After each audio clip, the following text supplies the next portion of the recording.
Bueno, este tema de Guayacán, extraño tu amor. Con ese tema iniciamos hoy nuestra edición de Venezuela Siempre, Siempre Venezuela. Como siempre, llevándoles a ustedes informaciones, comentarios, noticias, música, entrevistas, todo lo que tiene que ver con Venezuela y su migración a lo largo y ancho del mundo. Esto lo hacemos con mucho cariño y mucho respeto para todos ustedes a través de esta señal 1160 AM de Radio San José de Cúcuta.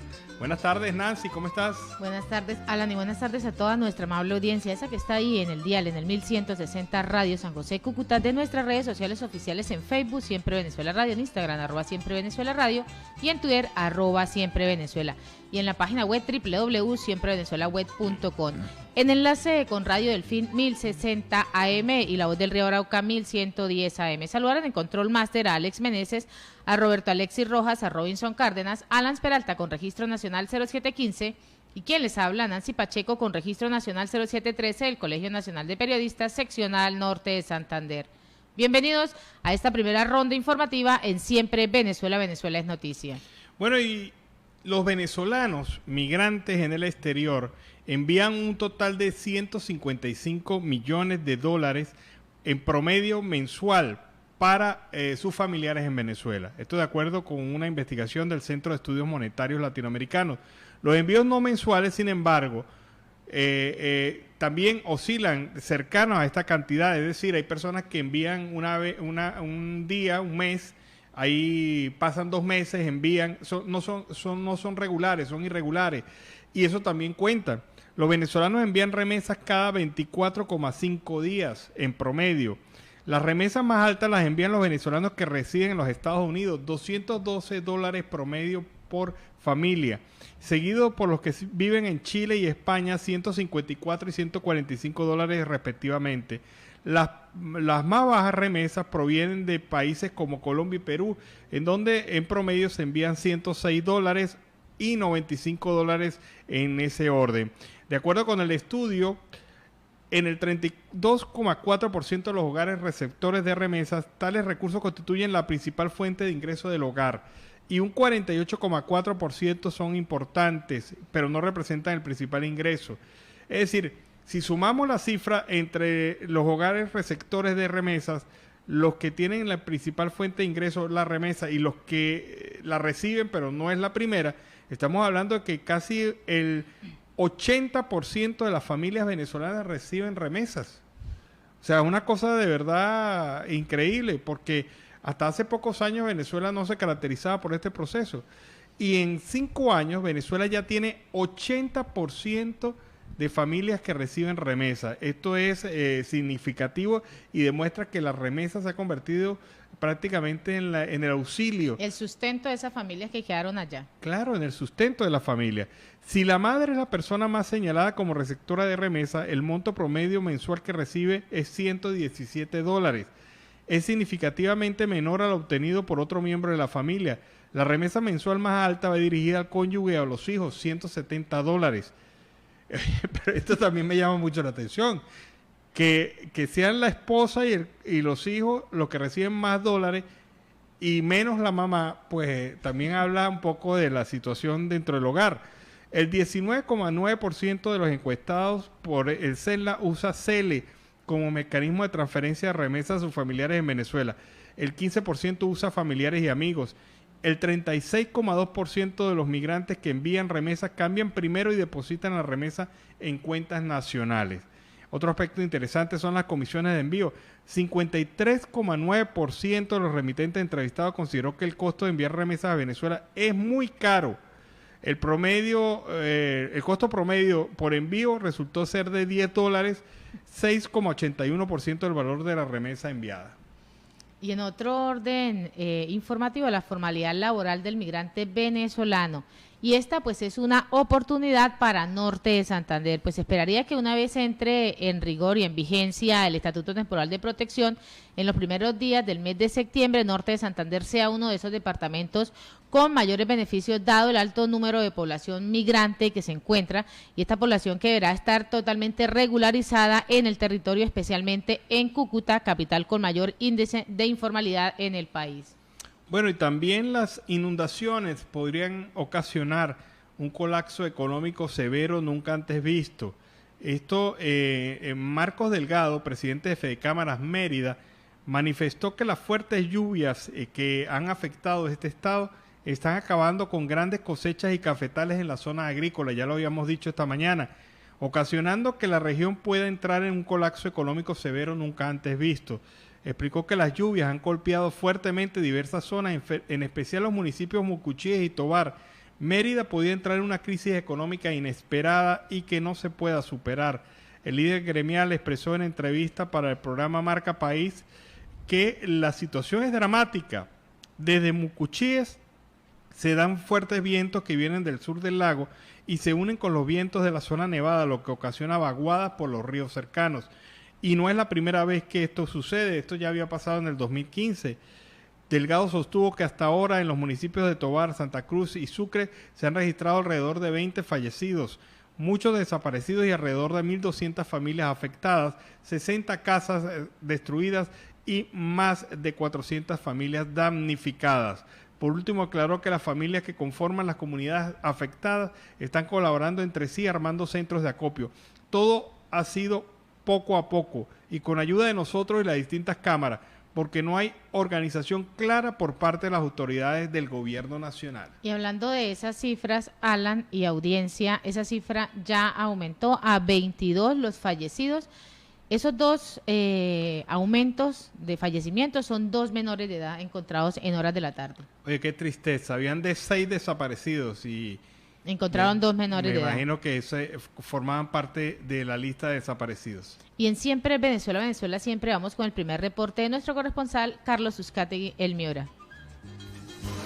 Saludos cordiales, una feliz tarde para todos. Desde el departamento de La Guajira, Carlos Uzcategui, El Miura, la voz del Caribe para el programa Siempre Venezuela, Venezuela Siempre. Saludo cordial a Alan Peralta, Nancy Pacheco y a ese gran equipo de producción en tan prestigiosas emisoras. Detienen caducidad del contrato de Centros Poblados. El FBI investigará contrato de los 70.000 millones de pesos del MITIC. Fiscalía ha realizado 3 inspecciones en el MITIC. Onda tropical, alerta, podría convertirse en ciclón. El IDEAN asegura que el fenómeno que está causando fuertes lluvias en la región Caribe tiene 70% de probabilidades de aumentar su categoría en los próximos días. Las emergencias por precipitaciones en Barranquilla y los municipios archipiélago de San Andrés, Santa Catalina y Providencia se preparan para enfrentar las amenazas climáticas. Región Caribe a la espera de vacunas. El país presentó este martes la cifra más baja de muertes por COVID en un año. Primeras obras de la Ciénega de Mallorquín deben estar listas en el 2022. Traga Bartolomeo Díaz inicia recorrido hacia Barranquilla. La Fiscalía reportó 328 víctimas en 64 masacres entre el 2020 y el 2021. 247 hechos de violencia contra líderes sociales, indígenas, políticos en el 2021. Investigan anomalías en el PAE por 337.000 millones de pesos. Encuentran ratas en comedores y cafeterías de Colegio de Santa Marta. Junior versus el Pereira, la segunda puesta en escena del Arturo Reyes. Retornaron los cruceros a Cartagena de India tras más de un año. Arribó a Cartagena buque con gasolina para la costa Caribe. Gasolineras de la costa operan con suministro normal. Con más artículos, la reforma tributaria arranca su discusión y radica en la ponencia para reforma tributaria con 56 artículos. Biblioteca Piloto del Caribe en el Gracie de ellos Poemario 2021 rinde homenaje a los poetas fallecidos. Indeportes reactiva oferta deportiva para los municipios caribeños. Gobernador de Sucre lanza SOS por La Mojana. En el plan de alimentación escolar, el distrito de Barranquilla tiene 3 estrategias para mantenimiento de colegios. Lo dice el alcalde metropolitano Jaime Pumarejo. 11 mineros murieron por explosión en Socavón de Boyacá. La mina donde se registraron los hechos tenía medidas de seguridad y prohibición de adelantar trabajo de explotación. La GTBB asumirán el contrato de Centros Poblados. A segundo debate, regulación de uso de cannabis para adultos. En el caso de las lluvias, Alcaldía de Soledad realiza censo para entrega de ayudas humanitarias para los sectores afectados por las lluvias registradas en los últimos días en el municipio. La propuesta de la amnistía general afecta a víctimas y uniformados. El ex jefe negociador de paz Humberto de la Calle y el excomisionado de paz Sergio Jaramillo rechazaron la idea del expresidente Álvaro Uribe Vélez. Jurisdicción Especial de Paz alerta sobre grave situación de seguridad para los excombatientes. Colombia recibe 2.780 millones de dólares del Fondo Monetario Internacional. En el presupuesto general de la Nación se aseguraron 7.2 billones para el ingreso solidario. Agotadas las vacunas destinadas para primeras dosis en Montería. Habitantes en Colombia sin documento de identidad válido serán vacunados. Concejalas de La Guajira participan en Comisión Legal para la Equidad de la Mujer. Por iniciativa de la diputada Oriana Zambrano se realiza hoy en Riohacha, la capital de La Guajira, la primera sesión de la Comisión Legal para la Equidad de la Mujer, con la participación de 22 concejalas de distintos municipios de La Guajira. Nombran como gerente del Hospital Rosario Pumarejo de López a la sanjuanera Lady Manjarret. Unidad Nacional de Gestión del Riesgo atendió emergencia por las críticas inundaciones en el departamento Sucre. 2 venezolanos heridos a tiros en Maicao cuando realizaban labores de soldadura en un establecimiento. 2 ciudadanos de origen venezolano fueron atacados a tiros cuando se encontraban en labores de trabajo en Maicao. Por COVID-19 aumentaron los casos de estrés, ansiedad y depresión en el país. Capturan a sirio venezolanos que estaría espiando bases militares en Bogotá y Cundinamarca. Denuncian retén humano en Caribe Verde, piden plata para dejar pasar a los vehículos. Hoy miércoles el presidente firma acuerdo con coreanos para producir vacunas. Fiscalía Nacional de Colombia entregó restos de víctimas de desaparición forzada familiares en la región Caribe. En la onda tropical sigue avanzando por el Mar Caribe, 5 días de lluvia. Atritenses se mueven al ritmo del Catedratón 2021 con alegría y solidaridad. Estaciones de Transmetro se transformaron en galerías urbanas. INVIMA aconsejó al gobierno no aplazar hasta las 12 semanas la segunda dosis de Pfizer. Con programas y estilos de vida se reactiva la actividad deportiva en la costa atlántica. Contraloría Nacional de la República alerta por homenajes de cocina en mal estado en colegios de Barranquilla y Soledad. La Feria de Economía Circular Almódica se une con la Alianza Francesa y el Caribe Team. Ministerio de Ciencia abre convocatoria. Soy profe y quiero ser PhD para hacer la diferencia. Médicos Sin Frontera alerta de una de las peores crisis humanitarias en el sur de Colombia. Atraco a Abu Dhabi al aeropuerto, robaron a 30 pasajeros, al conductor y al cobrador. Tenistas del Atlántico brillaron en el torneo nacional grado 4 de Barranquilla. Gobernación del Cesar es un barco a la deriva a la espera de un encargado. El recurso de reposición interpuesto por la defensa del gobernador del Cesar no surgió efecto porque el tribunal consideró que el mandatario puede volver a reincidir lo que se le acusa por ser actualmente el ordenador del gasto en el departamento.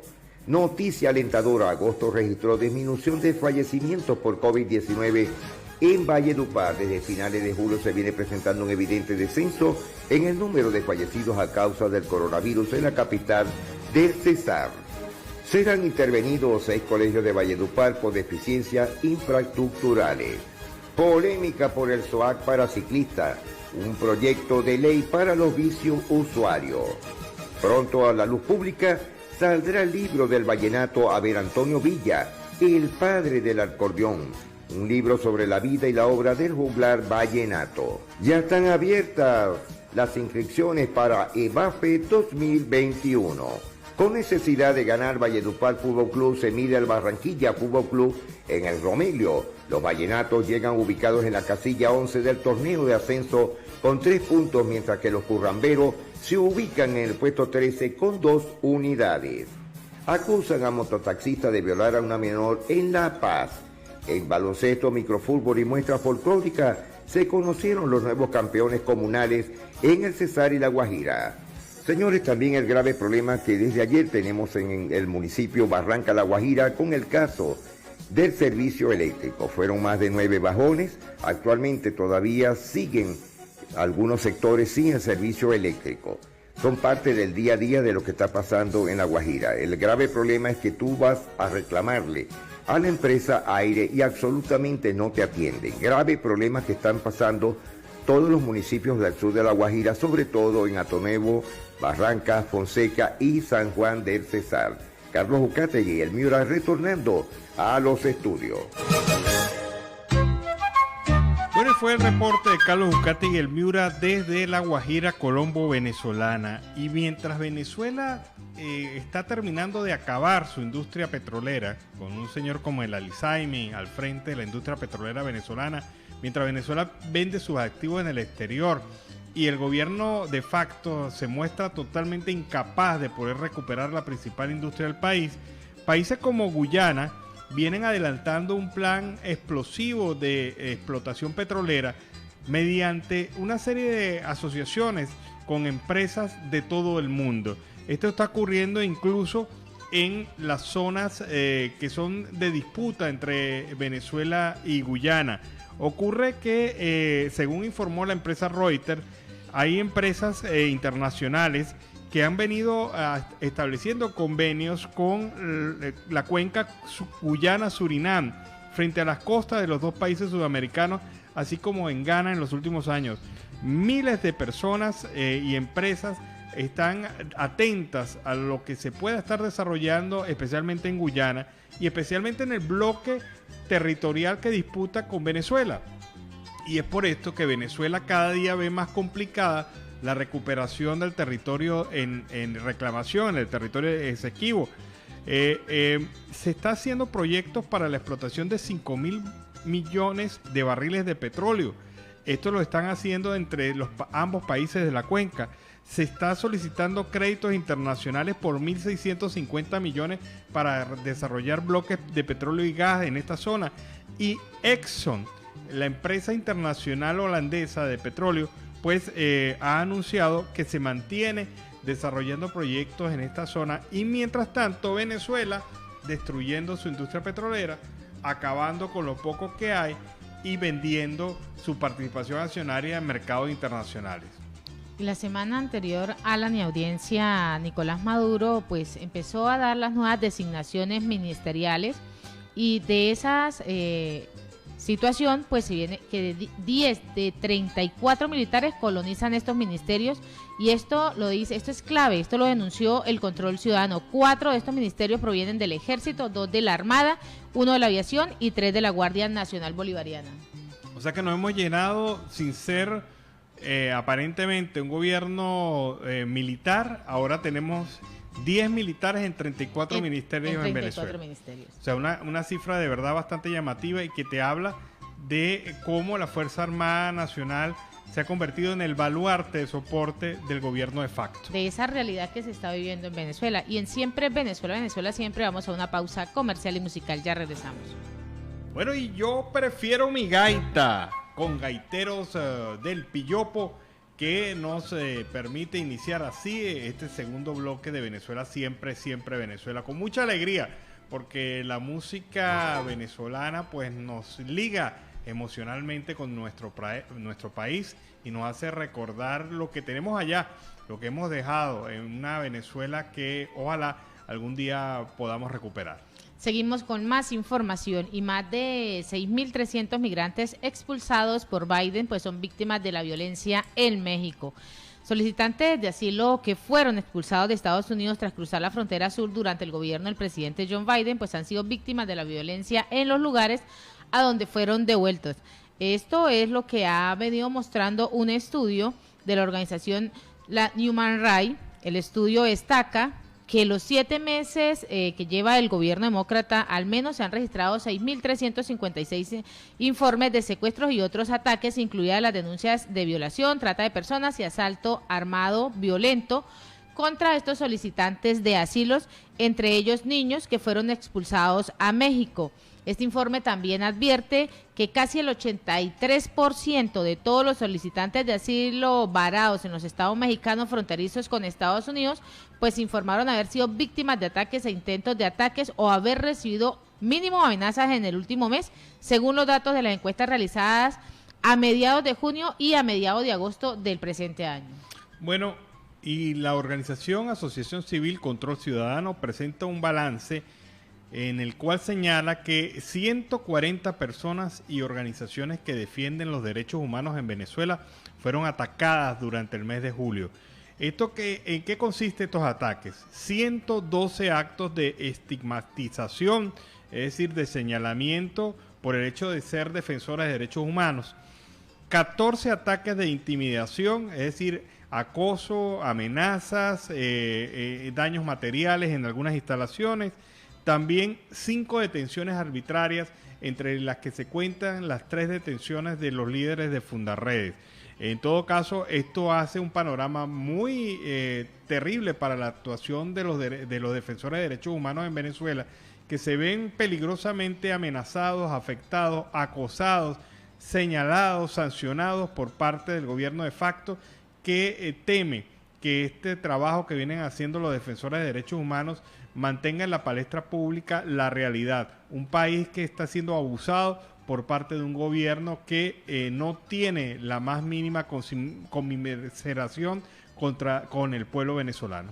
Y desmintieron la emergencia hidroeléctrica del Bajo Caroní, pues el Ministerio de Energía Eléctrica desmintió que haya una emergencia en las centrales hidroeléctricas de Bajo Caroní, al explicar que por seguridad desde el pasado mes de abril se realizaba un procedimiento para controlar los niveles del agua. Se realizaban descargas a través de los aliviadores con el fin de controlar estos niveles de agua. En la actualidad, pues los aportes del río Caroní han sido los más elevados registrados en los últimos 70 años. Esto es lo que ha venido informando la instancia a través de la cuenta en Twitter. Sí, pero hay una cosa que es clara. Carhuachi, Caroní, las principales represas de Venezuela están a punto de desborde y se han venido controlando con los aliviaderos. Entonces uno se pregunta, y si están así en esta condición, ¿por qué no hay electricidad en Venezuela?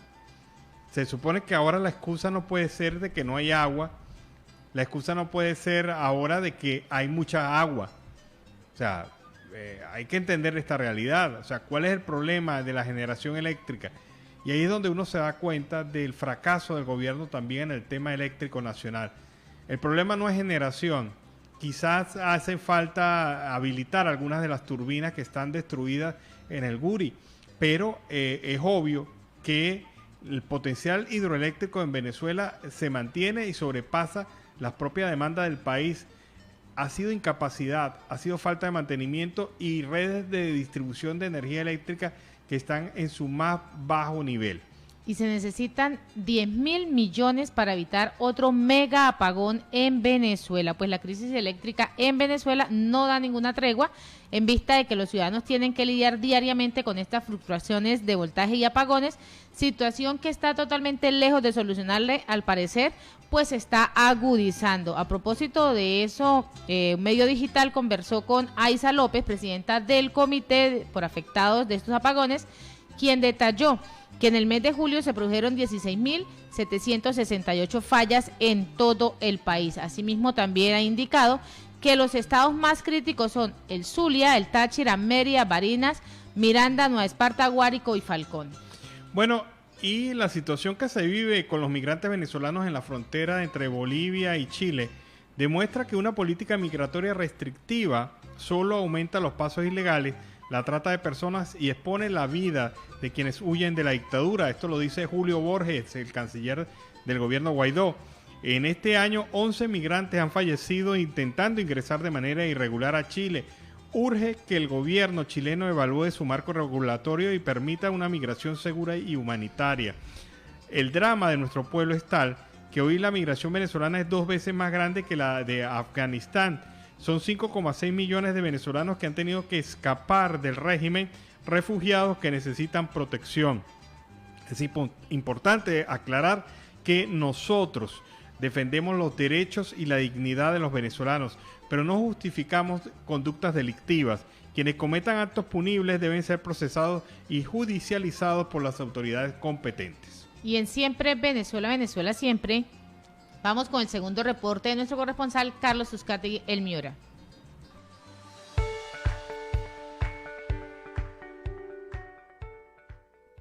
Saludos cordiales, una feliz tarde para todos desde Barranca, departamento de La Guajira. Carlos Ucategui, el Miura, la voz del Caribe para el programa Siempre Venezuela, Venezuela Siempre. Hoy en la casa matriz de la música del vallenato, en el circuito Fiesta Estéreo 107.7 frecuencia modulada. Y hoy nosotros con el mago de los controles, el rey de la consola. Se trata de Fabián Ruda, nuestro operador estrella aquí en el departamento de La Guajira.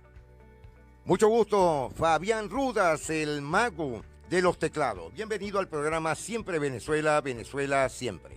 Gracias, Carlos. Gracias a ti por esta entrevista, por invitarme a este programa Siempre Venezuela. El saludo a todas las personas que nos están viendo a esta hora. Y pues nada, aquí estamos para servirle a todas las personas, siempre a través de la radio, entregado a nuestro oficio como locutor, como periodista, como productor, como radialista que somos, amamos esto. Tú pues también debes de sentir ese sentimiento que siento yo, porque también haces parte de nuestra casa radial y sabes lo bonito y lo importante que es este mundo para nosotros.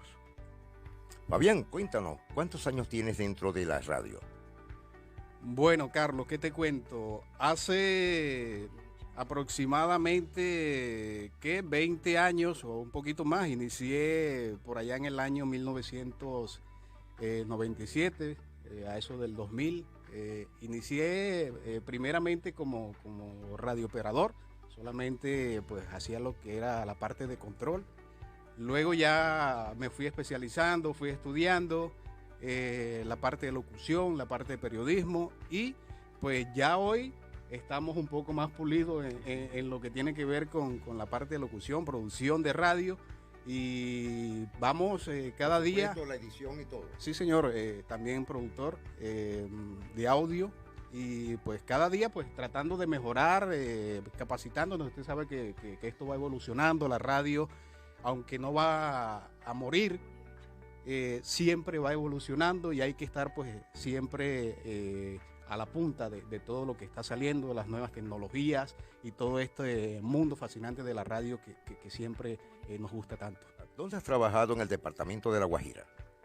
Bueno, como te dije anteriormente, Carlos, inicié en un proyecto que trajeron acá al municipio de Barrancas. La estación radial se llamaba Surimena Estéreo.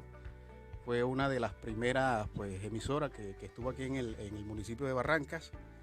Ya de ahí saltamos a otra estación que estuvo acá, con la misma licencia, pero con diferente razón social, que se llamó Cerrejón Estéreo.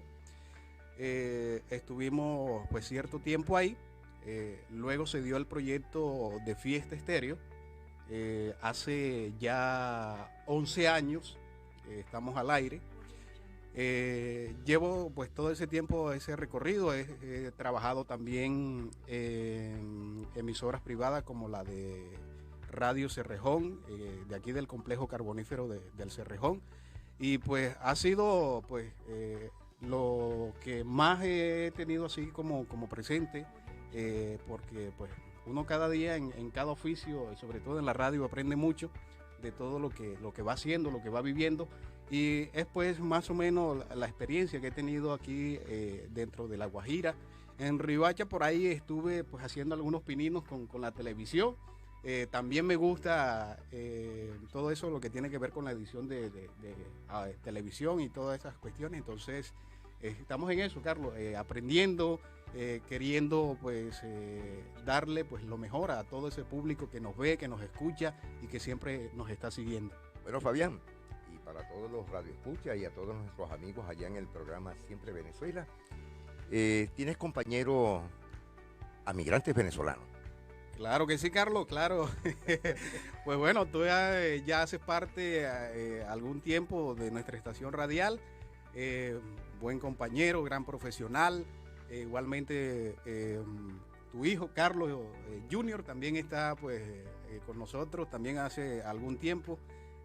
También un gran personaje que pues se deja guiar, se deja llevar de las cosas que de pronto por ahí tiene alguna falencia y las pregunta y es muy inquieto en esta cuestión.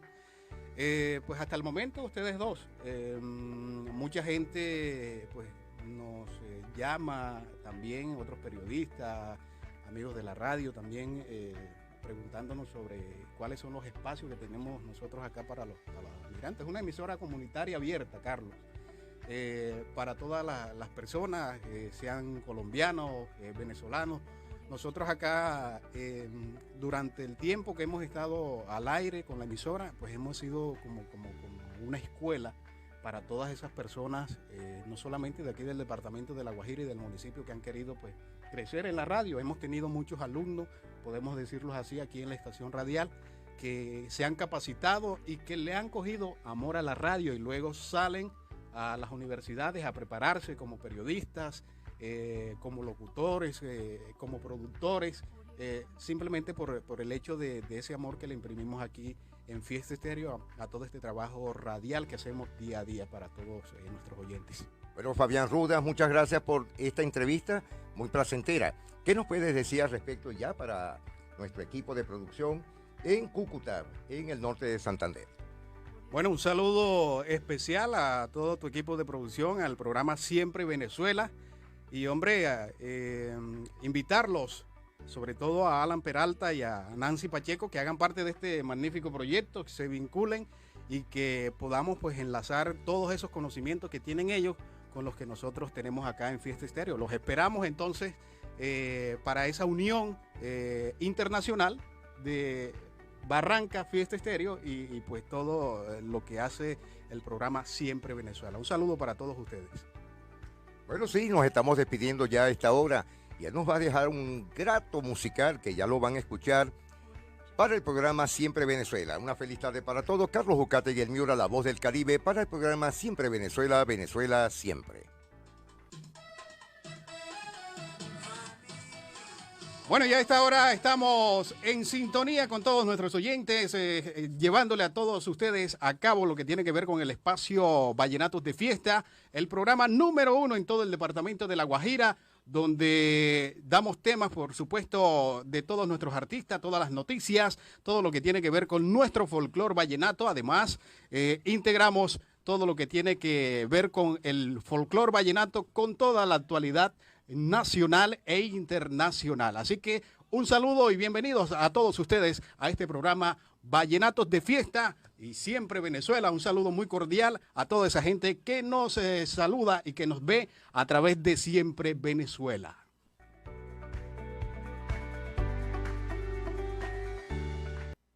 Bueno, ahí está. De verdad que tenemos que acercarnos, establecer esta red de emisoras hermanas para poder seguir multiplicando el mensaje a favor de la migración venezolana y sobre todo aquí en Colombia, en donde hace falta pues consolidar la unidad de los elementos migrantes, de la gente que está en migración. Muy buen trabajo, de verdad que sí.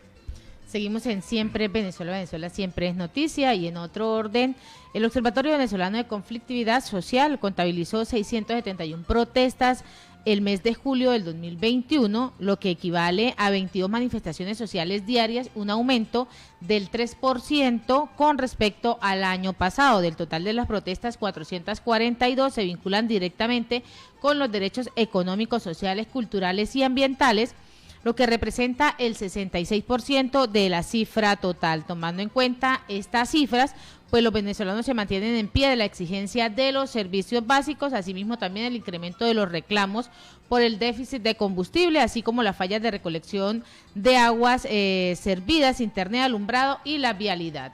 Bueno, y se está solicitando a la Comisión Interamericana de Derechos Humanos la ampliación de las medidas cautelares a favor de todas las personas que forman parte de la organización Provea, debido a que en los últimos meses y especialmente en las últimas semanas ha sido blanco la organización y su personal de una larga campaña mediática de descrédito, difamación y amenazas por parte de las altas autoridades venezolanas.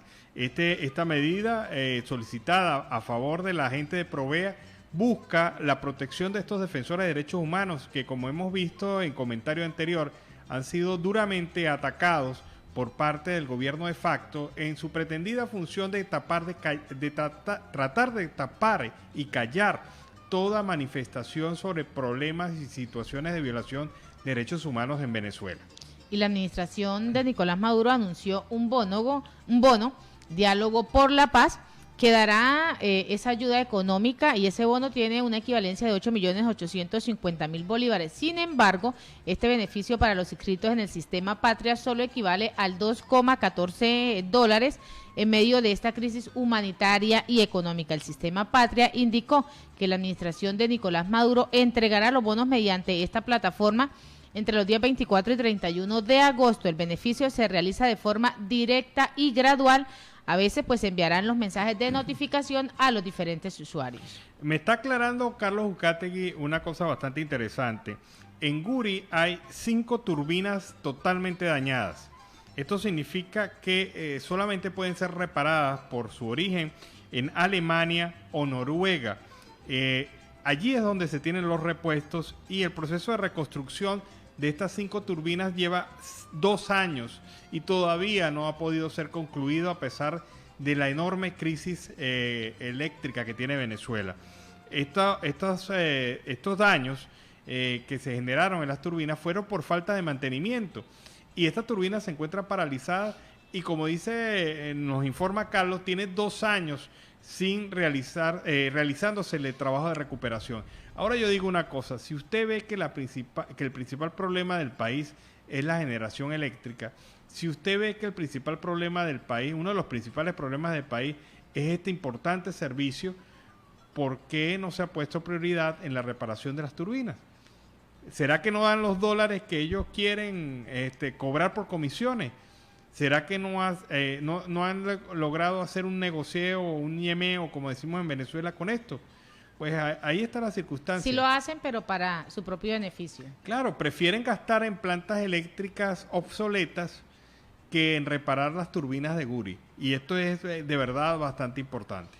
Y es fundamental compartir esta información sobre estos centros de acopio. Esto es lo que escribe en la cuenta en Twitter Elisa Trota sobre esta situación que se viene presentando en Mérida.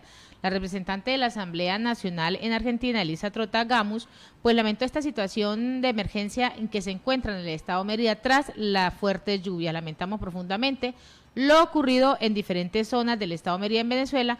Para lo que no están atentos, pues es mirar cuáles son esos puntos de acopio, y esta mañana hablábamos acerca de las diferentes parroquias que están dando esos puntos específicos donde pueden llevar esas ayudas. Y ahí Alan realizaba énfasis en algo: el gobierno nacional no se ha manifestado ante esta situación, no ha enviado ningún tipo de ayuda, pero sí las ayudas han salido hacia Haití.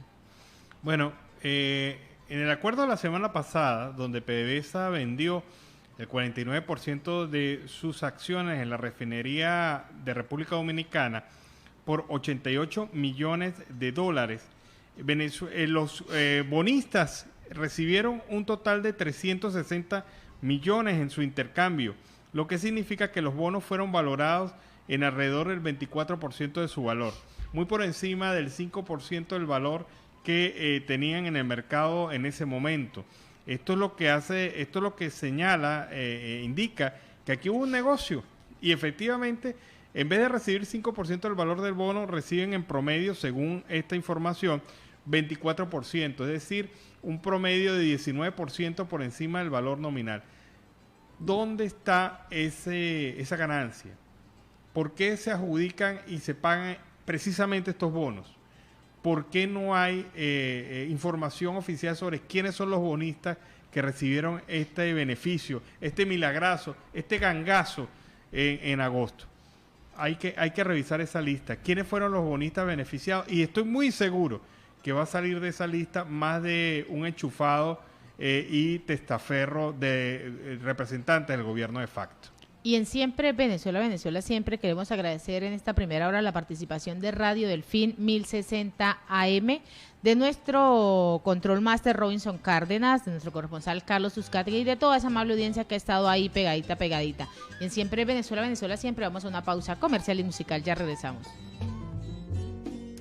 Este tema de Camilo, ropa cara. Lo hemos colocado para iniciar así la segunda hora del programa Venezuela Siempre, Siempre Venezuela, este espacio durante la tarde de hoy.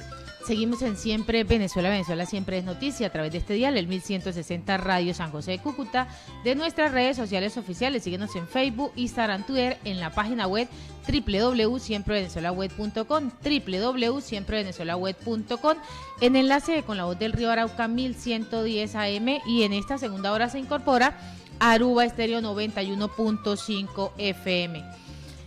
Así continuamos con estas notas y hemos estado muy ácidos durante esta semana, ¿no? Y este día hemos estado ácidos, pero vamos a colocarle un poquito de dulce.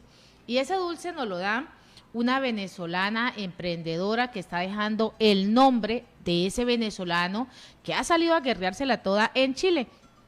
Y esa venezolana marquesa endulza el paladar de esos chilenos. Pues así, con una inversión de 20,000 pesos y 2 meses de prueba, Florena Cano es una enfermera caraqueña que comenzó en la comuna de San Miguel, la región metropolitana de Santiago, uno de los emprendimientos más sólidos de la diáspora criolla en Chile. Solo Marquesa es un producto que conquista el paladar chileno. Ella cuenta la historia de cuando llega a Chile. Llegan hace aproximadamente 3 años y medio, con la mayoría de los migrantes. Recorrió y los recibieron un amigo en su casa, duraron varios días ahí, se quedaron y no pensaron quedarse de brazos cruzados, como buenos emprendedores y como ese venezolano migrante que quiere aportarle a la sociedad. Pues ella junto con su esposo deciden, con esos 20,000 pesos que tenían, realizar este emprendimiento, y este emprendimiento donde ha construido una gran masa de mujeres, ha conglomerado a un grupo de mujeres venezolanas donde les está dando, en medio de ese emprendimiento, han salido adelante, van saliendo adelante. Esos pedidos, en medio de todo ese trabajo, han llegado a vender 300 marquesas en un restaurante. 2 meses después decidieron tomar una pausa para lograr permisos sanitarios y otros requisitos exigidos por las diferentes autoridades. Hoy, con su emblemático sabor de Oreo, manjar, maracuyá, limón y choco chip, pues este producto se consolida totalmente. Según Florena, 8 de cada 10 marquesas son compradas por los chilenos. Así inicia este proyecto, Venezolanos por el Mundo, dejando el nombre bien en alto. Bueno, a punta de marquesas, ¿no? Sí. Que es un dulce típico en Venezuela. Y bueno, muy interesante entonces esto, porque demuestra de verdad cómo se puede integrar lo social con lo económico, porque lo que me explicas es que ella no solamente inició su empresa, sino que incorporó a mujeres desempleadas también. Venezolanas, migrantes, que no podían por documentación, porque tenemos el problema de la documentación, pues la incorporan en el proyecto. En este tiempo que ellos llevan, están vendiendo 5,000 unidades. Y ese proyecto Mujer Emprendedora, así se llama, Mujer Emprendedora, solo marquesas. Bueno, y ahí está. La capacidad y el ingenio, hay que salir adelante de alguna manera, no conformarse ni quedarse estático frente a la crisis. Bueno, y en otro orden de ideas, debo comentarles que el Táchira es uno de los 5 estados con más ejecuciones extrajudiciales en manifestaciones pacíficas desde el año 2014 hasta la actualidad. Se han sumado en total 34 asesinatos producto de estas manifestaciones, y este ha sido un trabajo de recopilación que ha hecho la organización Justicia, Encuentro y Perdón a través de un informe denominado Regiones JEP, lanzado durante el pasado mes. Se ha podido documentar que distintos cuerpos de seguridad del Estado, dice el informe, como la Guardia Nacional, la Policía, el FAES, entre otros, son responsables del asesinato de muchas de las víctimas. También es importante resaltar que aún se desconocen los responsables de 3 asesinatos, lo que demuestra una ausencia de voluntad por parte del Estado venezolano para esclarecer los hechos y hacer justicia. De hecho, 26 casos aún se encuentran en la fase de investigación del Ministerio Público y solo en 3 se dictó condena, señala el documento. Pero en medio de la confiscación de las libertades civiles y políticas, los tachirenses también han acusado la pérdida de sus derechos económicos y sociales, situación que se constata en el deterioro de los servicios básicos, el deficitario suministro de energía eléctrica y las fallas en la red de telecomunicaciones, citó el informe. Y la Asociación de Productores Rurales del Estado Barinas, en conjunto con la Asociación de Ganaderos de Socopó y el Club de Leones, adecuaron sus instalaciones para acopiar productos y alimentos de utilidad para los afectados y damnificados por las lluvias en el estado Mérida. José Labrador, Windy Guerrero, Magledy Rincón y Zuleini Hernández, organizadores de esta jornada, han indicado que tanto la sede de Asobarinas como Asogaso en Socopó y en el Alto Barinas Sur, Cafinca 2, transversal 5, casa número 258, están recibiendo estos alimentos no perecederos, medicinas, ropa en buen estado, cobijas y agua potable para ser enviados a más de 400 familias afectadas en los diferentes municipios. Bueno, y es que la afectación ha generado un total de 20 fallecidos hasta el momento. Y esto pues es bastante grave. Las autoridades regionales confirmaron las identidades de las personas que perdieron la vida por la crecida de los ríos y quebradas ocurridas durante las precipitaciones del lunes pasados en hora de la tarde y noche en el estado Mérida. Estas personas fueron localizadas en los sectores El Corozo, Santa Tacarica, Las Tejas, Armenia, de la población de Tovar, en la aldea Quirorá de Estanques, en el municipio Sucre, y en el mirador de Santa Cruz de Mora, donde fueron hallados otros cuerpos. En Tovar, 12 personas han fallecido por producto de estos hechos, en Santa Cruz de Mora y en Quirorá, señala el informe preparado por las autoridades municipales.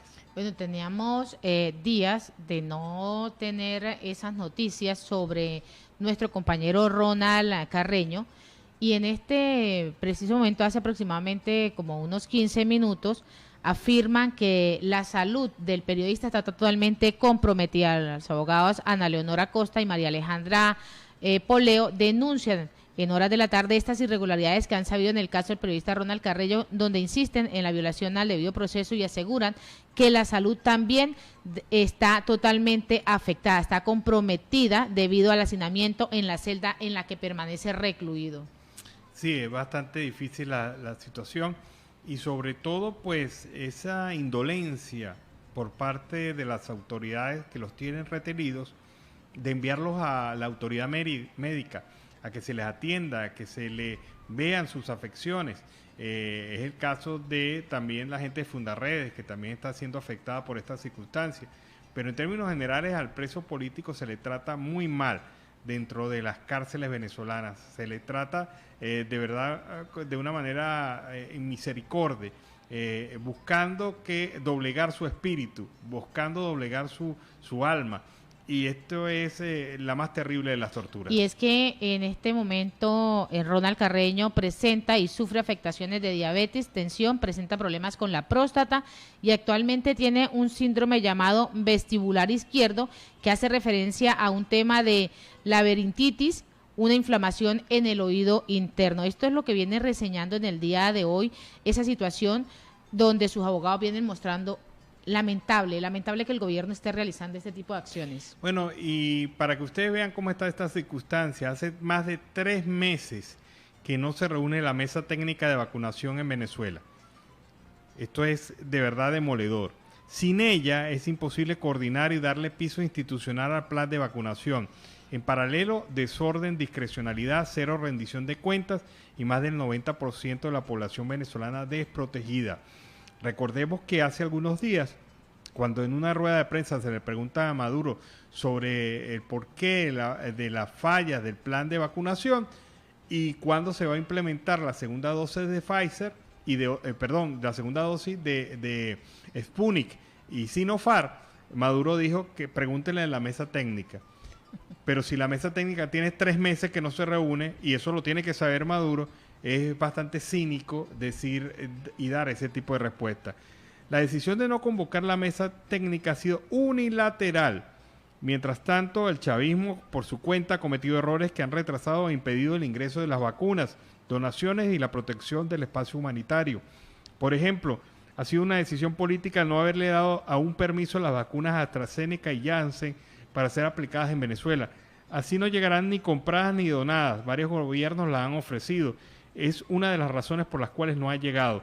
La mesa técnica en pleno funcionamiento podría garantizar el acceso a la información negado por el Estado para saber cuántas vacunas hay, en dónde se han distribuido, cuántas se aplican cada día y quiénes. Pero no tenerlo ha generado desorden y poco criterio sanitario.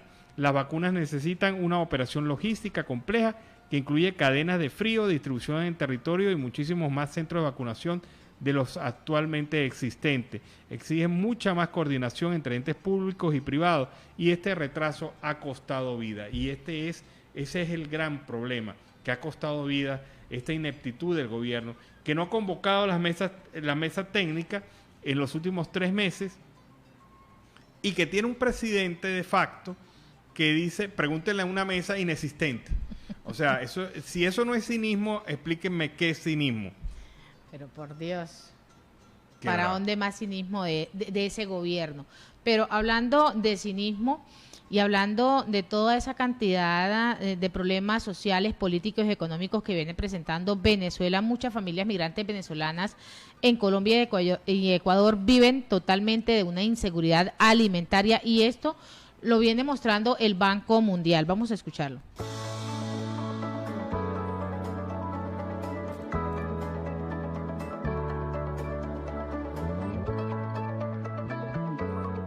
En 2015 comenzó el mayor éxodo que se ha vivido en Latinoamérica.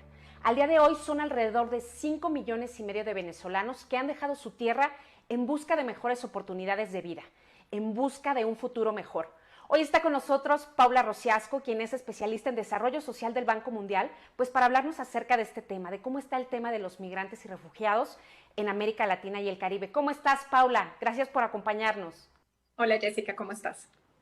Muy bien, muchas gracias. Para iniciar me gustaría comentarte, ante lo que se está viviendo ahora, bueno, pues en el contexto también de COVID-19, podríamos hablar de una crisis humanitaria que se suma a una crisis sanitaria y teniendo esto en cuenta, pues ¿cuál es la situación actual de los migrantes venezolanos en América Latina?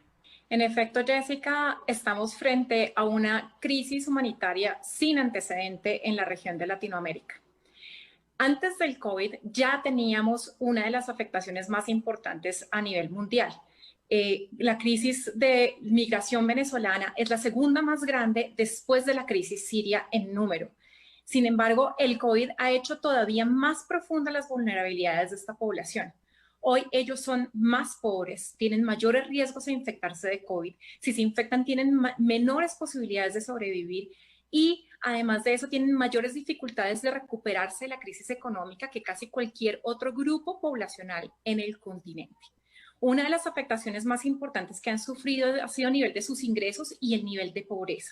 En el Perú, por ejemplo, estimamos que antes del COVID-19, más o menos el 18% de los trabajadores venezolanos eran pobres. Después de solo 30 días de aislamiento social, el 92% de ellos serían pobres. Esto es un aumento dramático en solo 30 días. Gracias, Paula. Al inicio de esta respuesta que me dabas, tocaste un tema bien importante que es el tema de salud ante COVID. O sea, si de por sí ya había una desigualdad, una brecha, ¿no? en cuanto a estos accesos, pues ahora esto se ha incrementado. Ha sido no solo un golpe económico en la pérdida de ingresos que ya nos comentabas para los migrantes, sino que también están más expuestos al virus. ¿Qué está pasando ahí, Paula? En efecto, Jessica, para la mayoría de la población migrante y refugiada en nuestros países es prácticamente imposible adoptar las medidas necesarias para protegerse del virus. Por un lado, la mayoría de la población migrante y refugiada vive en condiciones de hacinamiento. Por ejemplo, en el Perú, la población migrante tiene 14 niveles más de hacinamiento que la población local. Wow. Esto quiere decir que para ellos es prácticamente imposible guardar la distancia social necesaria para evitar el contagio. Y un contagiado en el hogar afecta a toda la familia. También otras medidas como el uso de mascarillas es muy difícil por el impacto que ellos han tenido en sus ingresos.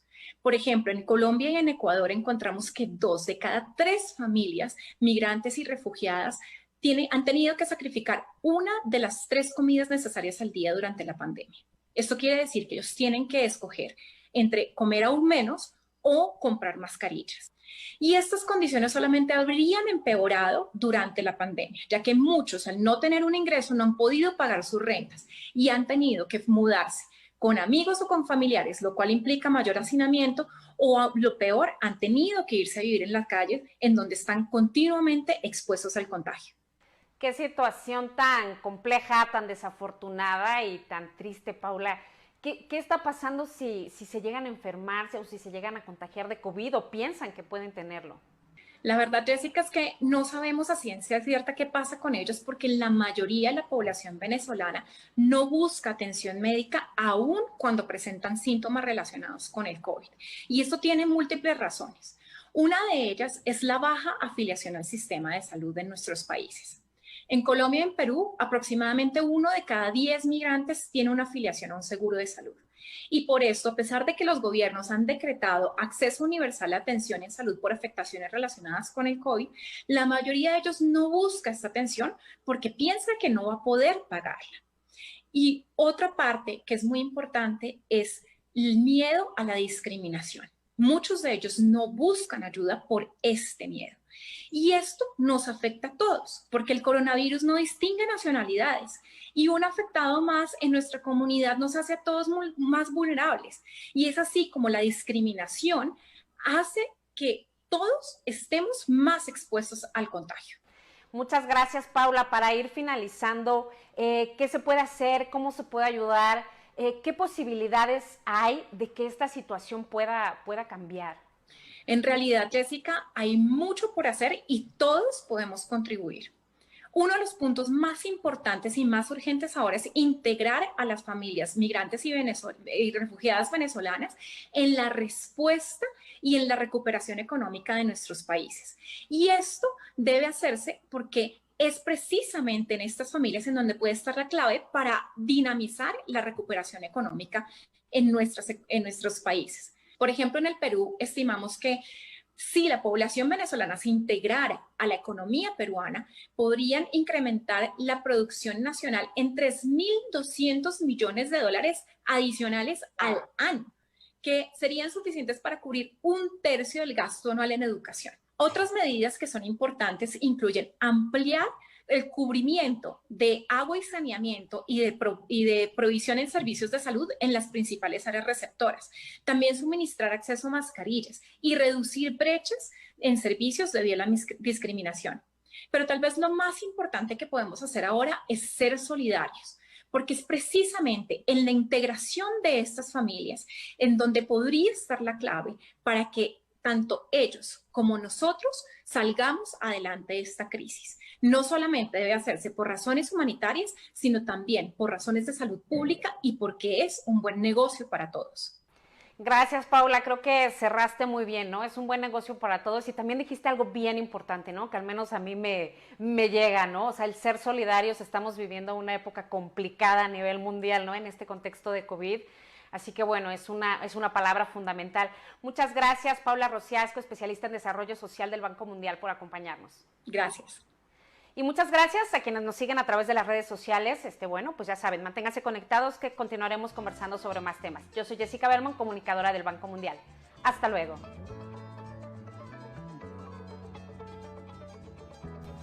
Bueno, y este interesante reporte del Banco Mundial nos ubica en contexto de cómo está la situación de la migración venezolana en Latinoamérica y sobre todo el papel preponderante que el tema ocupa dentro de la agenda de acción pública por parte de instituciones destacadas del mundo como lo es el Banco Mundial. Y en Siempre Venezuela, Venezuela Siempre, vamos a una pausa comercial y musical, ya regresamos. Bueno, muy sabroso este tema de Giordano y llegaste tú. Es un tema que de verdad pues cuenta en bastante poesía ese sentimiento que puede tener alguien en algún momento cuando a un espacio pues llega esa persona que le gusta o que quiere. Eso de verdad es bien bonito. Bueno, y hay cosas de realismo mágico. ¿Ustedes saben qué es realismo mágico? Realismo mágico es que el Guri se esté desbordando y no haya electricidad en Venezuela. Que los embalses estén llenos y el agua racionada en gran parte de Venezuela. Que con las mayores reservas de gas no consigas una bombona. Y que en un país petrolero no se tenga gasolina. Eso no es realismo mágico, eso es chavismo. Y esto es lo que ha querido decirle en Venezuela. Más de una persona no se entiende de verdad cómo en esta circunstancia Venezuela está atravesando esa condición. Pero más realismo mágico lo que les voy a comentar. Resulta que el presidente de facto, el gobierno de facto, anunció que firmó un decreto de estado de emergencia en el estado Mérida. Uno supone que cuando hay este tipo de emergencia se deja atrás la política y se sientan a hablar. Los factores así sean adversos, deberían haberse sentado ya no solamente con el gobernador, sino con las autoridades municipales. Pero lo que es efectivo, lo que es claro, es que el régimen de Maduro pues no quiso sentarse con el gobernador, no quiere hacer una coordinación con el gobierno regional y facultó al llamado protector de Mérida para atender los daños ocasionados por las fuertes lluvias que en las últimas horas se han registrado. Esto significa que el Ejecutivo Nacional, el Ejecutivo de facto, se aprovecha de la actual tragedia que vive el estado de Mérida para darle toda la autoridad a un señor que se llama Jason Guzmán, que no fue electo como gobernador del estado de Mérida y que sirve como figura de intervención a todo lo que se haga en esa entidad, porque el gobernador es Ramón Guevara y es de la oposición. Ahora, un gobierno que es incapaz de sentarse a hablar con la oposición, que es incapaz de coordinar en medio de una crisis como esta las acciones, pues indudablemente que demuestra muy claro su talante, un talante autoritario, sesgado, cerrado y sobre todo sin importarle las circunstancias que están atravesando las personas. Y esto la organización Alerta Legal de Acceso a la Justicia ha señalado que hace apenas una semana, Maduro anunció al país que va a eliminar la figura de los protectorados que se inventó en el 2013 para intervenir a las autoridades legítimamente electas. Bueno, pero de hecho, esto fue creado al margen de las leyes, al margen de la Constitución Nacional, pero en este momento en donde hay emergencia en Mérida, Maduro prefiere coordinar con un supuesto protectorado que no es una figura legal ni ejecutiva en el país y está al margen de la Constitución, que coordinar con el gobernador del estado, el estado electo y que es de la oposición, pero que es el gobernador electo, el representante electo del estado Mérida. Ahora, mientras todo esto ocurre, mientras se dispersan los esfuerzos, mientras que el gobierno no hace nada de nada, la gente de Tovar, la gente de Santa Cruz de Mora, la gente de Sea, entre otras ciudades ubicadas y afectadas por estas lluvias, ellas mismas se han procurado sus soluciones. Y ya la propia gente ha destapado parte de las vías, parte de las carreteras. Ya la propia gente está trabajando a pico y pala, levantando los bloqueos que puedan haber, los bloqueos naturales por estos deslizamientos que puedan haber en esta zona, para tratar de darse una rápida solución a su problema, porque a esta gente no le interesa este dime y direte del gobierno de facto. De verdad que no. El gobierno de facto no ha puesto absolutamente nada hasta este momento en materia de atención a la gente de Mérida. Los pocos recursos que tiene la gobernación se han invertido allí, los pocos recursos que tienen las alcaldías se han invertido allí, pero del gobierno nacional no se sabe nada sino el nombramiento y el destino de recursos extraordinarios a un señor que no tiene ni la facultad constitucional ni la representación en el estado de Mérida para poder hacer un trabajo en la reconstrucción y coordinación de autoridades. Ahora yo pregunto una cosa, más allá del tema político, ¿no es importante el tema social, el tema humano? Más allá de esta circunstancia política que el chavismo ha llevado hasta los términos de la irracionalidad, no está la salud y la atención de la gente que ha sido afectada por esta emergencia. Para el gobierno nacional parece que no. Para el gobierno de facto parece que esto es tema de otra historia. Bueno, y aquí vamos a escuchar el reporte de Oliver Luyano desde el Arauca, Colombo, venezolano. Escuchemos este reporte de Oliver Luyano.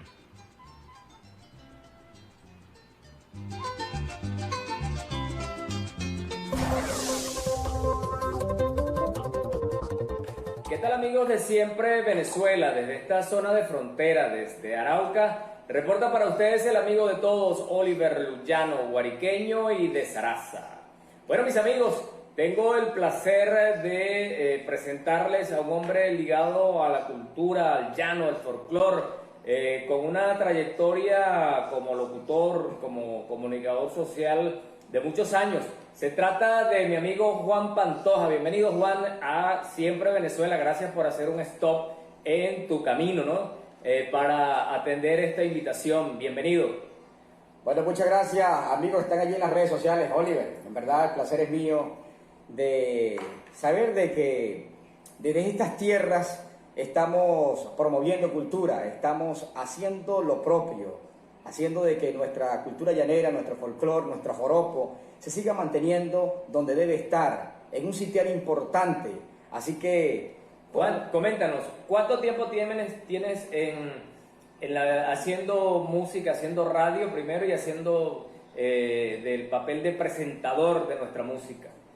Bueno, ha sido una experiencia maravillosa a lo largo de estos 21 años de carrera, especialmente la vivencia de estos 21 años ha sido en la estación radial, educativa y comunicacional Radio Fe y Alegría. Una emisora que está en toda la República Bolivariana de Venezuela y en otros países, pero específicamente anclada en el suroccidente venezolano, en el Alto Apure, el municipio Páez, Guasdualito. Allí está Radio Fe y Alegría, 620 AM y 101.1 FM en los dos diales. Desde allí ha sido como esta carrera primero de gerenciar a Fe y Alegría y luego de estar allí haciendo radio, pues trabajando a través del folclore, especialmente de la cultura llanera, haciendo ese trabajo de esa cobertura fuerte, importante en el mundo, en la parte rural, cobertura que llega a los llanos colombianos, a los llanos venezolanos, del suroccidente venezolano. Ahí está Fe y Alegría. Es una experiencia maravillosa. ¿Qué programación manejan ustedes en el Fe y Alegría? Una programación informativa, educativa, cultural, deportiva y por supuesto evangelizadora. Naturalmente, por el contexto donde nos encontramos, pues le damos también ese énfasis a la cultura llanera. Ahí estamos todavía haciendo ese trabajo. Luego de la animación, luego de hacer el ejercicio de locución, de producir un programa de radio, de estar allí acompañando, entreteniendo y enalteciendo nuestro folclore, de ahí donde nace la inquietud del por qué no una tarima, de por qué no estar en un escenario, en un parrando llanero. Ya no lo hacemos por 2 horas desde una cabina de radio, aunque lo mío casi siempre es desde un corral, lo mío es casi siempre desde la sabana, desde la señora que está pilando el maíz y haciendo, pues ahí estamos capturando esas imágenes. Te hemos visto compartiendo con muchísima gente al pie de un fogón, rajando leña. Quiero que me comentes un poco tu experiencia y ese enlace, esa compenetración que tienes con el llanero que mantiene esa esencia del campo. Coméntanos esa experiencia. Esa es una experiencia bonita, amigo Oliver, y ustedes allí que están muy pendientes, una experiencia maravillosa, porque ese es salir de las 4 paredes. Es decir, es realmente ese productor de radio, ese locutor que tenga contacto directo con nuestras vivencias, con nuestras raíces, que a la hora de abrir un micrófono uno pueda decir realmente el pelo del burro es blanco porque lo tiene en la mano. Es decir, no hay algo tan bonito como tener contacto directo con nuestra gente campesina, con nuestra gente llanera, con nuestra gente valiosa, los que se paran a las 4 o 3 de la mañana a bregar en su ruda faena. Eso es lo más bonito que he tenido que vivir y por supuesto lo hago a menudo, constantemente, porque luego esa viejita que está colando el café y ponerle el micrófono, ese audio de esa viejita es tan valioso, de ese llanero pata en el suelo, de ese llanero con el talón cuarteado, ponerle el micrófono y decirle, ¡épale familia, pegue un grito llanero! Entonces que pueda capturar ese sonido y luego esa voz llevarlo a mi programa de radio y luego cuando esté sonando un joropo, Oliver, que suene ahí la voz de ese criollo, de esa llanera. Eso es lo más bonito que yo he tenido que vivir y presenciar en esta carrera musical, en esta carrera como locutor y como presentador. Por supuesto, como presentador, una experiencia maravillosa, porque ya es toda la noche. Es decir, además de enaltecer el joropo, pues nos emparrandamos y así nos vamos pasando. Ahora, la vida. Quiero que me comentes también qué tan difícil es hacer radio ahorita en Venezuela. Bueno, si hay una situación difícil, en un país, llámese Venezuela o cualquiera, si hay un problema que esté afectando lo político, lo económico, lo social y otros aspectos, pues todo se ve afectado. Lo cultural, lo deportivo, lo mismo la vida social. Por tanto, la cultura, evidentemente, pues ha decaído mucho en nuestra patria venezolana. Se ha hecho un gran esfuerzo. El gobierno actual ha hecho un gran esfuerzo todavía con el tema de Corazón Llanero, pero no es suficiente. ¿Sabe por qué no es suficiente, Oliver? Porque las direcciones de cultura están abandonadas, porque no hay presupuesto para las alcaldías y las gobernaciones para mantener que los facilitadores, la gente que están allí, que deberían estar todos los días viendo cómo zapatean los muchachitos, viendo a ver cómo ejecutan el instrumento del arpa, del cuatro, de las maracas. Eso no está haciendo, eso ahorita está decaído completamente y por tanto es un gran riesgo para la cultura llanera, es un gran riesgo para nuestro patrimonio cultural de nuestra patria venezolana. Entonces yo creo que ahí... está en peligro que las tradiciones, la cultura, las manifestaciones folclóricas están en riesgo ahora en Venezuela. Por supuesto, muy en riesgo porque ¿dónde están quedando, por ejemplo, la nueva generación? O sea, ¿qué vamos a hacer con la nueva generación? Lo que tenemos que formar. Está bien, un programa de radio, Oliver, Copleros de mi Llanura, el programa que conduzco con mucho cariño y con mucha pasión, con mucho vigor, Botalón, Llano y Joropo, y allí lo hablamos y cuestionamos y animamos y estimulamos, pero si nuestras autoridades no están compenetradas, no están conscientes, no están entregadas a que hay que potenciar nuestra cultura, va a pasar de que va a haber un caos cultural en nuestra República Bolivariana de Venezuela. Eso tengo que decirlo así, duélele a quien le duela, sí. Oliver. Ahora, quisiera también, Juan, que me comentaras cómo ha sido esa... Tú naciste en Guagualito. Por supuesto. Tienes familia en Carabonorte. Por supuesto. ¿Cómo ha sido esa relación de la gente de Guagualito con la gente de Arauca, con este territorio? Una experiencia maravillosa. Podrán haber unos que otros casos en donde ha habido, pues, esa dificultad de algunos hermanos venezolanos que han llegado a tierra no solamente araucana, sino casanareña y otras partes de la República de Colombia, en donde haya habido conflicto, donde ha habido un poco de celo y rencilla, pero son casos muy contados, muy poco contados. Hay otros casos que son maravillosos, o sea, cómo nuestros hermanos colombianos se han abierto a recibir a cantidades de venezolanos y brindarle espacio laboral, espacio para vivir también. Han creído en algunos venezolanos que han llegado con mucha honestidad, con mucho respeto, con muchas ganas de trabajar y haya habido esa estrecha relación. En mi caso, tengo que decir que tengo la dinastía Pantojera, el apellido que manda Guarapo en la tierra de Carabonorte. De allí pues está toda mi dinastía.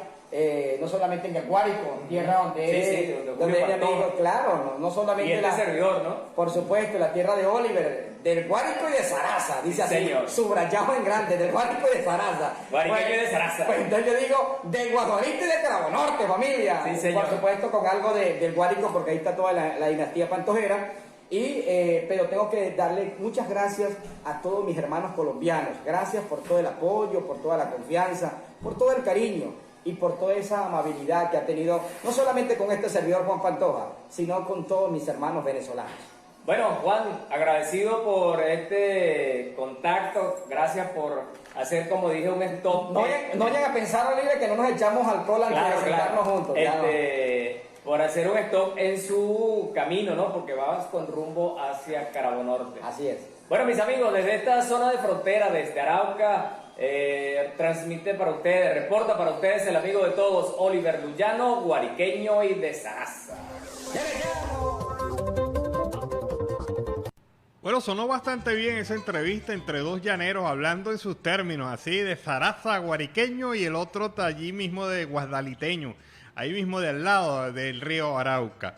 Bueno, y en Venezuela, durante el mes de julio de este año, se han desarrollado 185 protestas en total. Esto según el Observatorio Venezolano de Conflictividad Social. Bueno, 101 de las protestas fueron por exigiendo servicio de agua potable. 32 de ellas gas doméstico y 52 de ellas solicitaban el servicio de electricidad. Y al parecer estos son los principales problemas cotidianos que tiene el venezolano: la falta de gas doméstico, la falta de electricidad, la falta de agua potable.